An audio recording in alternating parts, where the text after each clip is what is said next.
Joining me now, Congressman Ron DeSantis, a member of the Foreign Affairs Committee.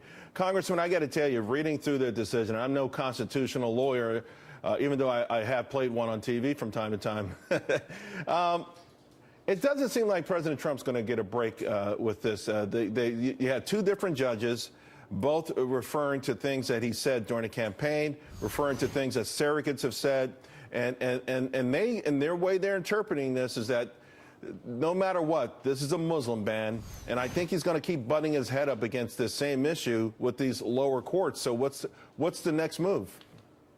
Well, Charles, it's frustrating. I mean, you and I talked last week, and you asked me about this order. I said it was 100% legal and constitutional. I had no doubt about that, but I did have concern that you would have one of these anti-Trump, more liberal judges just try to throw some sand in the gears and just trip him up. And I think that's what this decision did. It's completely unsustainable as a matter of law. Citing campaign statements and using that to override the plain meaning of the statute and the executive order, there's no way that that could be a valid principle of law going forward. So I actually think this one is one that the U.S. Supreme Court would overturn. It's frustrating that they have to do it, and I don't think you can necessarily depend on the four liberal Supreme Court justices. Yeah. But I think that they're stretching and contorting precedent in ways that if you and I had been in a law school class 6 months ago and had done that, we would have gotten a failing grade because the professor would have been like, where are you getting this? You're just making this stuff up. So it's very, very bad jurisprudence. And the thing is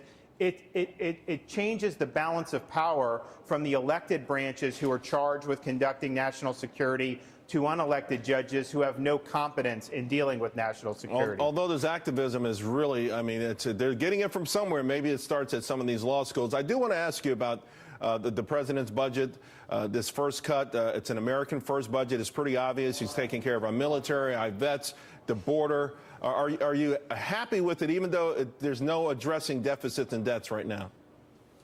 Well, I'm going through it. I mean, I think what he's pledged to do with the military is very positive. He's somebody who wants us to have a strong military, wants to rebuild the Navy, expand the Army. I think that needs to be done. I think there'll be a lot of support in Congress for doing that. And of course, he's a candidate who stressed security, and he's now delivering on border security and enforcing the law. They're already making huge ground in just being dedicated to enforcing the law, and I think some of the other things he wants to do will fortify that even more. So the results are already clear. Yeah, a 40% decline in illegal entries. Listen, real quickly, 3 of your Freedom Caucus colleagues in the House Budget Committee did not vote for this new Obamacare replacement plan.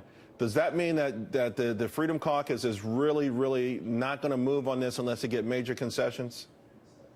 I think that it can't pass irrespective of the Freedom Caucus. I think a lot of members have concessions. And the main thing, Charles, I'm willing to give and work with other members.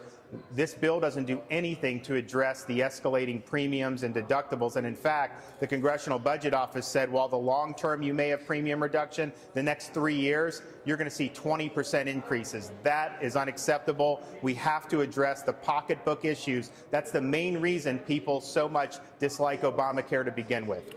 Congressman DeSantis, as always, thank you very much. Really appreciate it.